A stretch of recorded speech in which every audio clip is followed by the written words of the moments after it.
இயேசுவின் நாமத்தில் அன்பின் வாழ்த்துக்கள். என்னுடைய பெயர் pastor Stephen Raj. Glorious Christ assembly செட்டிப்பாளத்தில் ஊழியம் பண்ணுகிறேன். கேப்பில் நாங்கள் இணைந்திருக்கிறோம். நான் மாத்திரமல்ல, என்னுடைய சபை விசுவாசிகள் அனைவரும் இணைந்திருக்கிறோம். இந்த ஆப் குறித்து நான் சொல்லுவது மிகுந்த மகிழ்ச்சி அடைகிறேன். காரணம்னு கேட்டிங்கன்னா, இந்த ஆப் மூலமாக எங்கள் சபைக்கு மிகவும் அநேக விதத்தில் பயனுள்ளதாக இருக்கிறது. அது மாத்திரமல்ல, அந்த ஆப்பில் நாங்கள் ஜெபிப்பதற்கு உண்டான ஜெப விண்ணப்பங்கள் அதில் நாங்கள் பதிவிறக்கம் செய்யும் பொழுது அதை பார்க்கிறவர்கள் அந்த ஜெபத்தை ஏறெடுக்கிறார்கள்.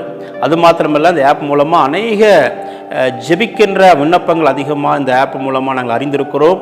அது எங்களுடைய ஊழியத்திலும் சரி, எங்களுடைய தனிப்பட்ட ஜெபத்திலும் சரி, சபையிலும் சரி, இந்த ஆப் எங்களுக்கு மிகவும் பயனுள்ளதாக இருக்கிறதை நாங்கள் மிகுந்த மகிழ்ச்சியோடு நான் உங்களுக்கு தெரிவித்துக் கொள்கிறேன். நீங்களும் இந்த ஆப் நீங்கள் பயன்படுத்துங்க. நம்ம சபைக்கு விசுவாசிகளுக்கு மிகவும் பயனுள்ளதாக இருக்கும் என்பதை நான் இயேசுவின் நாமத்தில் அன்போடு தெரிவித்துக் கொள்கிறேன். ஆமென்.